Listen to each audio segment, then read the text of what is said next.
राजा भोज जब बहन देव प्रभा को लेकर अपनी राजधानी में पहुंचते हैं तो प्रजा के लोग सोचने लगते हैं कि राजा इस स्त्री को दूसरा विवाह करके लाए हैं और चारों तरफ राजा की बदनामी होने लगती है और कहने लगते हैं कि इस राजा को बुढ़ापे में दूसरा विवाह करने की क्या जरूरत थी। चारों तरफ इस बात का हल्ला मच जाता है कि राजा के यहाँ पहले से ही कई रानियां थीं, फिर महाराज दूसरी रानी को लेकर क्यों आए हैं? राजा ने यह अच्छा नहीं किया है। जब यह बात राजा के कानों में पड़ती है तो महाराज कुछ विचार करता है कि यह तो बहुत गलत अफवाह फैल रही है। तब दोस्तों राजा तुरंत दरबार में एक बैठक बुलाता है कि आप लोग जैसा सोच रहे हैं वैसी कोई बात नहीं है। मैं शिकार के लिए जंगल में गया था, वहाँ मुझे एक दुखी लाचार अबला स्त्री मिलती है जिसका ना कोई आश्रय था ना कोई सगा संबंधी, तो हमने उसे अपने धर्म की बहन बनाकर राज्य महल ले आते हैं। अब बताओ क्या मैंने कोई काम गलत किया है? दोस्तों राजा की बात सुनकर सभा सदस्य उनकी खूब प्रशंसा करते हैं और प्रजा भी उनकी खूब तारीफ करती है। इस प्रकार रानी देव प्रभा महाराज भोज की बहन बनकर उनके राजमहलों में रहने लगती है। दोस्तों धीरे धीरे समय गुजरता जाता है। इधर रानी अनुष्का के प्रसव काल का समय निकट आ जाता है। एक दिन महारानी देव प्रभा के गर्भ से एक परम सुंदर तेजस्वी बालक जन्म होता है। बालक के जन्म होने पर राजा भोज बहुत प्रसन्न होते हैं और कहते हैं आज मेरे भांजे का जन्म हुआ है। इस खुशी में राजा भोज ने पूरे नगर को दावत देते हैं। बालक जब 7 दिन का होता है तो उसका नामकरण कराने के लिए राजा ने बड़े विद्वान ज्योतिषियों को बुलाता है। ज्योतिषियों ने जब पोती पांडा खोलकर देखते हैं तो बालक का कोई ठीक से नाम नहीं निकल रहा था। कोई कुछ नाम रख रहा था तो कोई कुछ वे नाम, लेकिन कोई भी नाम राजा भोज को पसंद नहीं आता है।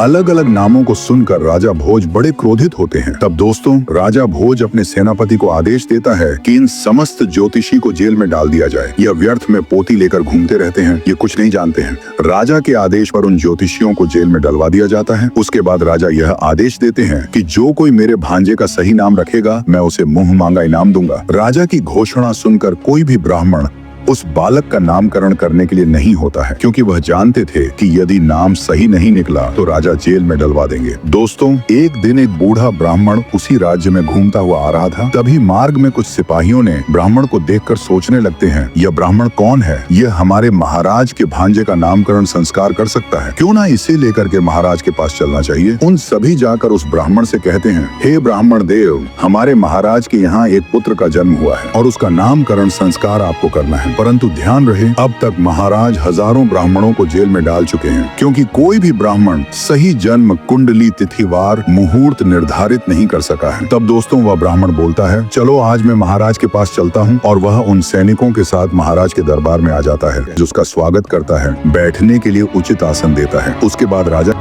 हे ब्राह्मण देव, मेरे घर एक पुत्र जन्म लिया है और आपको उसका नामकरण संस्कार करना है। वह ब्राह्मण बड़ा ही विद्वान था। उसने अपनी पथरा पोती को खोलकर देख कहने लगता है महाराज मैं इस बालक का सही नामकरण कर सकता हूँ, लेकिन शर्त यह है कि आपने जितने ब्राह्मणों को जेल में डलवा रखा है उन सबको मुक्त करना पड़ेगा। तब राजा कहा ठीक है, हम सबको रिहा कर देंगे, अब आप हमारे भांजे का ठीक नामकरण कीजिए। तब ब्राह्मण अपनी पोती खोल देखता है और बालक के गुण और कुंडली मिलाकर ब्राह्मण कहने लगता है महाराज यह बालक तो किसी दूसरे राज्य का पुत्र है, इसका जन्म स्थान बदल गया है, परंतु इस बालक के अंदर राजाओं के सभी गुण विद्यमान हैं, इसलिए इस बालक का नाम आज से इंद्रजीत होगा। बालक का नाम सुनकर पूरे दरबार में तालियां बजाई जाती हैं। राजा को भी बालक का नाम पसंद आ जाता है। राजा अपने यहाँ के सभी बंदी ब्राह्मणों को मुक्त कर देता है। दोस्तों धीरे कुछ समय और बीत जाता है। इधर इंद्रजीत धीरे बड़ा होने लगता है। जब वह 5 साल का हो जाता है तो उसने वही राजाओं वाले खेल खेलना आरंभ कर देता है। वह अपने साथी बालकों के साथ दुर्ग की रचना करता और उन्हें तोड़ता था। घुड़सवारी करना, तलवारबाजी करना और धनुष पर प्रत्यंचा चढ़ाना बचपन से ही उसके खेल बन जाते हैं। बाले की कुशलता को देखकर राजा भोज बहुत प्रसन्न होता था। वह कहते थे कि हमारा भांजा बहुत ही प्रतापी होगा। इस प्रकार इंद्रजीत जब 7 साल का हो जाता है। दोस्तों अगला पार्ट देखने के लिए हमारे वीडियो को लाइक, कमेंट, शेयर और चैनल को सब्सक्राइब कर ले। वीडियो देखने के लिए धन्यवाद।